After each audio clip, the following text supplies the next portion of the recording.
घूंघट उठाते ही नजर आ गई भूतनी।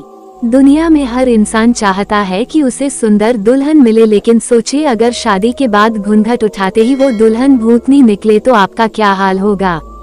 आपका तो पता नहीं, लेकिन भारत के बिहार राज्य के दरभंगा जिले में एक नेहरा नाम का गांव है जहां ऐसा ही कुछ हुआ है। आइए आपको पूरे किस्से पर लेकर चलते हैं। नेहरा नाम के इस गांव में स्थानीय लोग बताते हैं कि बहुत साल पहले इस गांव में एक नौजवान की शादी हुई और वो जब वापस दुल्हन लेकर लौट रहे थे उस समय में डोली में बिठाकर दुल्हन को विदा करने का प्रचलन था। जब डोली उठाने वाले रास्ते में थक गए तो उन्होंने उस डोली को एक पेड़ के नीचे रख दिया और आराम करने लगे और उनकी आंख लग गई। कहा जाता है कि इसी दौरान एक भूतनी ने उस दुल्हन को मारकर उसके शरीर पर कब्जा कर लिया।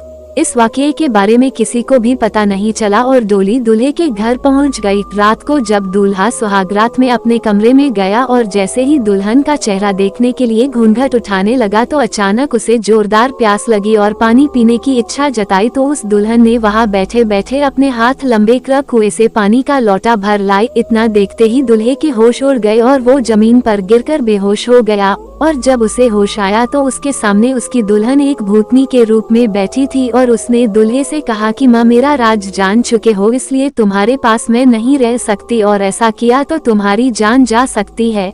मैं इस गांव में एक दुल्हन की तरह आई हूँ और आज से ये सारा गांव मेरी निगरानी में रहेगा। सारे गांव वालों को बता देना कि वो अपने घर में रखा चूल्हा अगर उत्तर में हो तो उसे दक्षिण में रखे, जिससे गांव उन्नति और विकास करेगा। भूतनी के ये कहते ही वो गायब हो गई और उस दूल्हे ने सारी बात गांव वालों को बताई और सारे गांव वालों ने चूल्हे की दिशा में कर दी। शास्त्रों में बताया जाता है कि चूल्हे को दक्षिण में रखना अशुभ माना जाता है, क्योंकि भूतों और यम की दिशा दक्षिण दिशा होती है। सामान्य चूल्हे को कहीं भी इस दिशा में नहीं रखते, लेकिन इस गांव के लोग कहीं भी चले जाए लेकिन अपने घर के चूल्हे की दिशा दक्षिण में ही रखते हैं।